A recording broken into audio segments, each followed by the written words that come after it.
This is my 2016 Subaru WRX STI, and we've been through a lot together.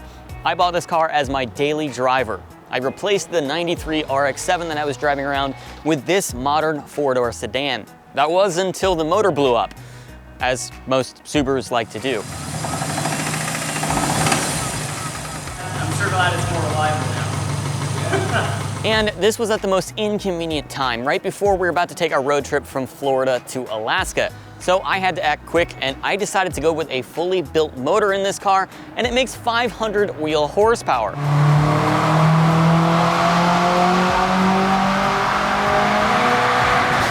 Yeah, buddy, 502. Of course, the horsepower is a side note. I was chasing reliability, and I got all of the best parts and all of the best brands that I could get into this car because I wanted to make sure that this thing wouldn't break down on me. I care about that a lot more than I care about the horsepower. It just so happens that all of the best parts on this car happen to produce 500 wheel horsepower on E85. All of this was done with the advice of Androtech Automotive, a Subaru specialty shop who's been doing this for literally decades. And they've got the right recipe. They've seen the parts that fail and they've seen the parts that work. And the right recipe is this Subaru right behind me. It's amazingly smooth, incredibly comfortable. I still have all the factory amenities and it drives like stock. And yet it has 500 wheel horsepower under the pedal.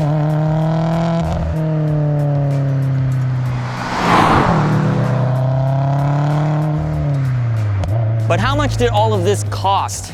I've seen the comments, I've seen the Instagram DMs, you asked for it, so here it is. Let's walk through the full build, every part, and all of the costs associated. I'm gonna give you a full build breakdown of what's behind me.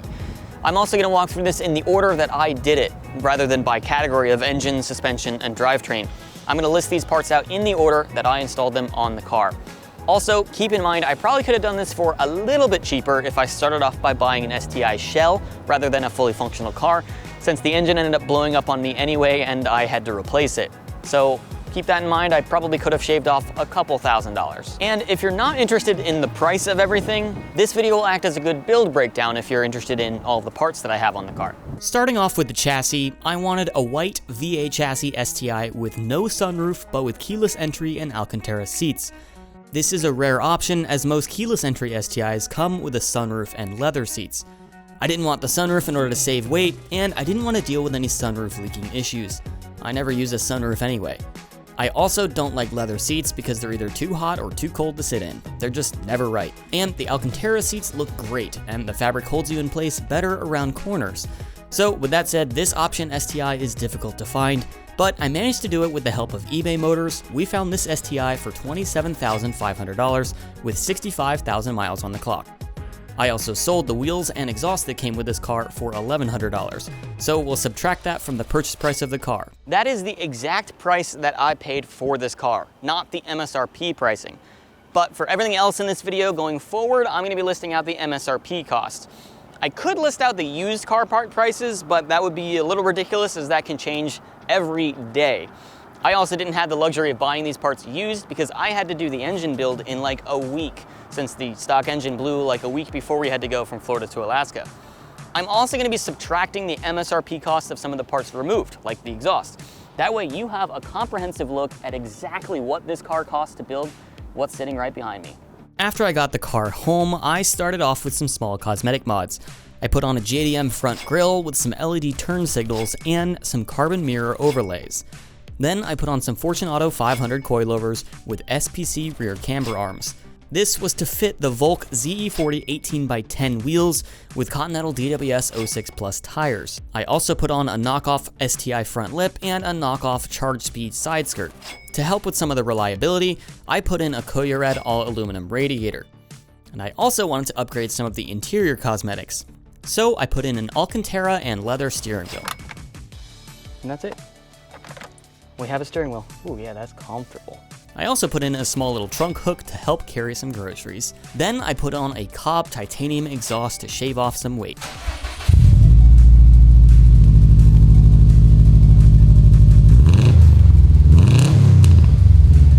I also put in a Cobb oil cap and the Cobb Redline carbon fiber alternator cover. To continue with the carbon theme, I also put in some carbon fiber hood struts. And then I converted the front end to the 2018 front bumper conversion. Because this conversion doesn't use a lot of the older bumper grille, turn signals, and lip, I'm going to remove that from the price, and adds the LED DRL turn signals and projector fogs that go with this bumper, as well as a genuine STI front lip. And that covers most of the cosmetic mods. That gets the car to look almost like what you see here right in front of you.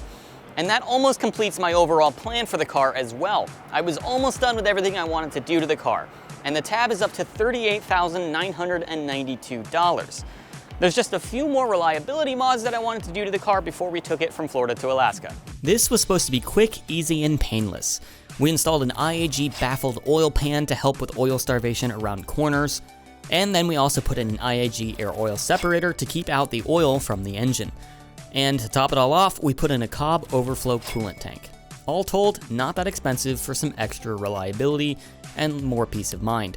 Also, keep in mind that I am not including maintenance items, wear items as a result of driving the car around. I've replaced the battery, brake pads, oil changes, spark plugs. None of that is going to be included here. This video will be a comprehensive pricing of the car if you wanted to just go out and build exactly what I have. You might remember, that was right when I blew up the stock engine. We had a piston ring crack and a rod bearing failure. And there was no time to waste. We're about to go from Florida to Alaska in 1 week. I didn't have time to go find another car to take on the trip, especially not one that I would trust for such a long journey. So I figured I'd dive right in. Let's go ahead and put a built motor in this car. The first stop was IAG. We picked up a Magnum short block and their Stage 2 pocket ported head package.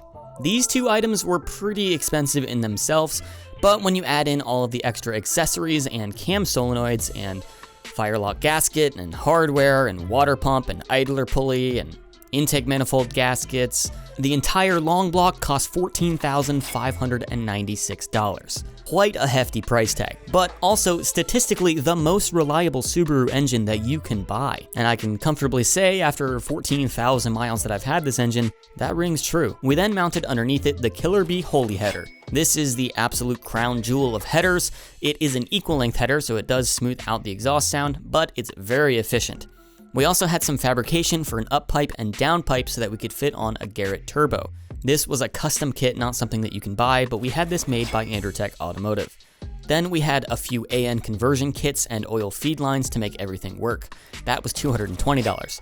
Of course, with all this extra flow, we did not want to compromise on the fueling system.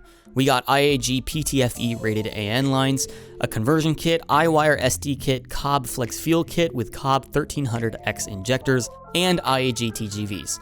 The total for this was $2,914. We then threw on a Cobb map sensor, radium fuel pump hanger, radium wiring harness, Walboro 450 fuel pump, and strapped onto the front a large Cobb front mount intercooler. To put this power to the ground, we're translating it through an X-clutch twin disc with an ACT monolock. If you're trying to build something like this yourself, you could probably do it a little bit cheaper with used parts or different brands. I picked the best brands that I could for this build because I was less concerned with how much it cost and more concerned with the reliability. I needed this car to take me from Florida to Alaska and back.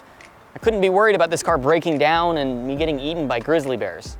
The turbo we went with was a Garrett G25 660 turbo. I cannot sing enough praises about this turbo. It spools up just like a stock turbo, but it's way bigger. Obviously, it makes a lot more horsepower. We have a Tile MVS wastegate and the DEI heat wrap going around the turbo. Also, you can't forget about the Cobb battery tie-down, and probably one of the best visual pieces in the engine bay, the Cobb Redline carbon fiber intake. Also, while I had the front bumper off, I sent it off to get paint protection film added on top of it, since I knew we'd be seeing a lot of dirt roads up in Alaska. And because this is a street car, I definitely wanted to make sure it had a catalytic converter on it. I put on the Jesse G-Sport High Flow Cat. It's gonna restrict the exhaust flow just a little bit, but I think that compromise is worth it to reduce exhaust smell and keep my rear bumper clean. As we saw, Ben had issues with his catless Evo. I hate not having a cat. You can see it kind of turns the passenger rear of my car like brown. As for the blow-off valve, I'm running a Tile Type Q, and then we took it onto the dyno where we netted 502 wheel horsepower. I haven't included any labor in this aside from the fabrication of the up pipe, down pipe, and the dyno tune. If we include labor, the total is up to $78,933. And we're not done yet. There was some more stuff that we did after the road trip that didn't make it into a YouTube video. I've shown this on our Instagram page at Gears and Gasoline. Give us a follow there if you haven't already, if you want to follow us more closely. Our office mates at Dress Up Bolts put on their full titanium hardware kit. This includes titanium bolts for the engine bay, door kit, and the trunk. That's even more titanium on the car. I also wanted this to pop with a little bit more carbon fiber in the engine bay, so I got some carbon fiber fender covers and a carbon fiber fuse box cover.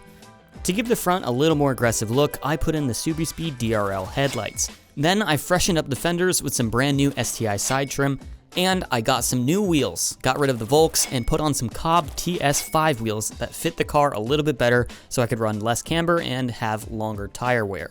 So there we have it. That's $79,560 in a Subaru. That's crazy. I mean, that's S209 money. But in my opinion, this is the best Subaru that money can buy. I mean, sure, you can spend more money on a Subaru, but in my opinion, this is the best all-around Subaru that you can get. I mean, it's comfortable, 4 doors, it's modern. There's not really much else that you can do as far as Subarus go. And I don't have any regrets on buying this car. I mean, obviously, that's easy for me to say because a lot of this stuff was sponsored. But even if it wasn't, we're looking at a 500 wheel horsepower sedan. I mean, this Subaru is in supercar territory. That's like entry-level Ferraris and McLarens are making that kind of power. And yet this car's got 4 doors and cheaper insurance. Ben, my eyes are rolling into the back of my head. You're in supercar territory in more ways than one, okay? If we're talking about 5 or 10-year-old supercars, you could be literally buying Ferraris for the kind of money that you spent on this Subaru. Yeah, I guess, but then you gotta worry about like the maintenance costs and stuff. But you are buying a Ferrari for the money that you spent on this Subaru. This car is like all done, 4 doors. Yeah, these are stock cars that you could just buy. You could own a Ferrari for this money. You could own used 911s for this money. You could own new Caymans for this money. For this money, you could buy a brand new BMW M4, M3 and make more horsepower than this Subaru is currently with all of these mods. Stock. The insurance cost on that. You could buy a GT500 Ford Mustang and make 700 horsepower with 0 miles and a warranty. Then you could buy a C7 Z06 for this kind of money and still have money left over to make more horsepower. You're never gonna understand. Then you could buy an R35 GTR. Then for this kind of money, you could buy the nicest RX-7 in the world. How would you like a Supra, Ben?